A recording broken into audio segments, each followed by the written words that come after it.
Tallahassee is looking at us very, very well, willing to work with us, willing to invest in our opportunity, because they feel that our region can be a model for the rest of the state if we do it diligently and carefully. And that, I think, is very important. Palm Coast Mayor David Alfin on his recent trip to Tallahassee. He told WNZF the city's future is bright and he wants to play a significant role in it. That's why yesterday he filed the paperwork to run for re-election. I think the experience of the last 3 years has taught me enough to offer continuity of service and recognition of the incredible opportunities that are on the doorstep of the future for the city of Palm Coast and Flagler County and the region. Mayor David Alfin highlights the importance of recognizing and preserving Palm Coast history as the city continues to grow. Accept and respect the history of Palm Coast that delivered our premium quality of life that we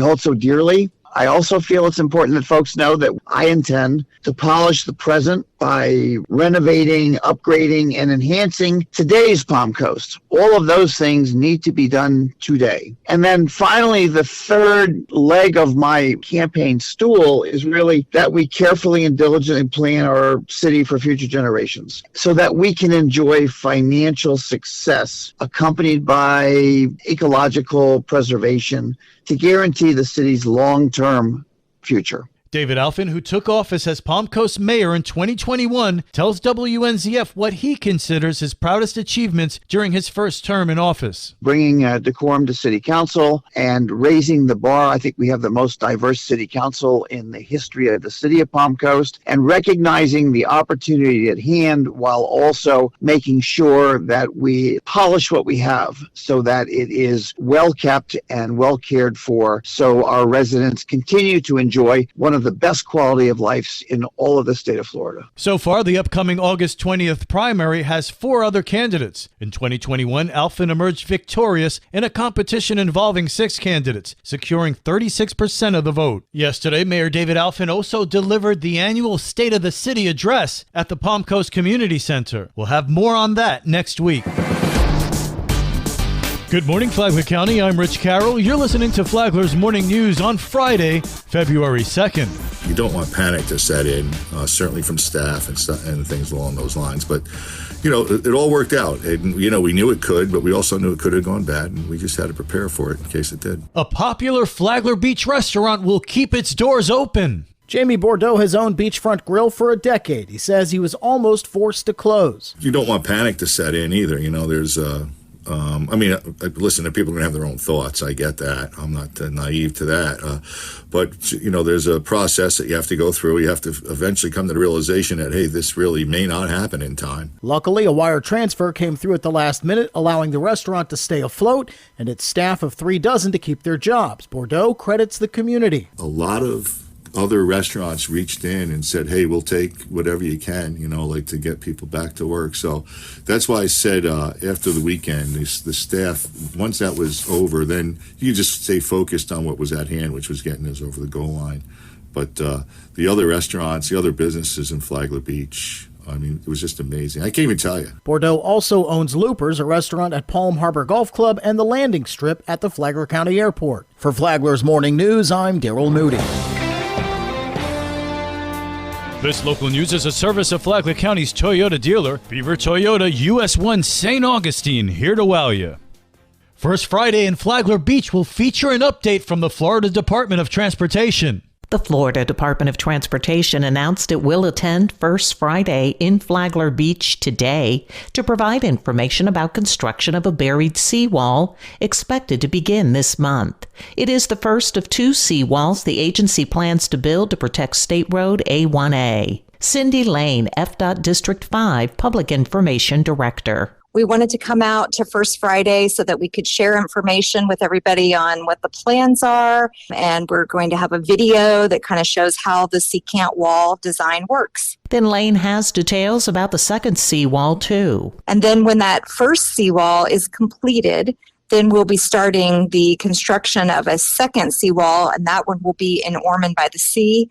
We hope to start construction of that one in the summer. Lane explains why these areas are targeted for work. Hurricanes and also just, regular nor'easters that have come along and have, washed away some of our sand and damaged the dunes. At times, it actually threatens the roadway. The erosion will get up, like almost under the asphalt or up to the asphalt on the shoulder. Ever since Hurricane Nicole hit in the fall of 2022, we've been doing a number of emergency repairs to make sure that the roadway stays open. FDOT project members will be in attendance from 6 to 9 p.m. at Veterans Park on Ocean Shore Boulevard in Flagler Beach. For Flagler's Morning News, I'm Karen Johnson. And now you're up to date on Flagler's Morning News. I'm Rich Carroll. And now, Mike Licio with your WNZF local sports update. Monday night, the Bulldogs and Father Lopez battled for the third time this season. FPC started quickly. Flank steals going the other way, off the glass, and the Bulldogs are on the board, 2-0. Bob Lang with the steal on the opening possession. Father Lopez led by one after one. The Bulldogs started the second, the same as the first. And there's the steal from Curry to the basket, up and in. The Monte Curry had 7 points in the half. The Green Wave led 31-27 at the break. In the third, Anthony Hampton got hot on both ends of the floor. Stolen by Hampton. Hampton going the other way.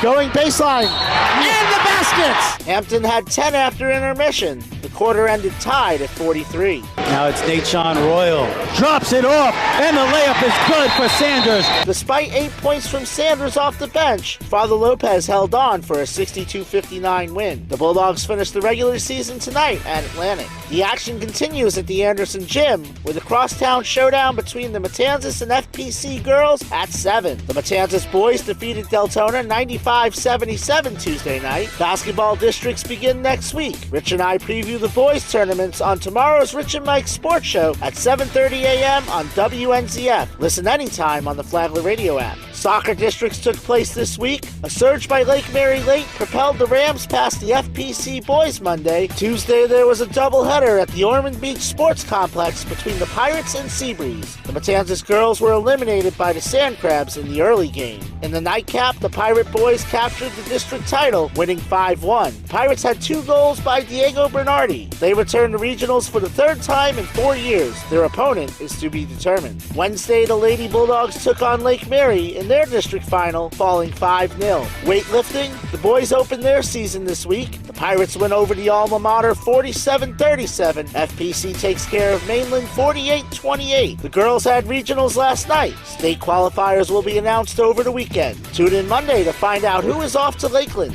WNZF is your home for local sports with updates Mondays and Fridays. From the sports desk, I'm Mike Licio.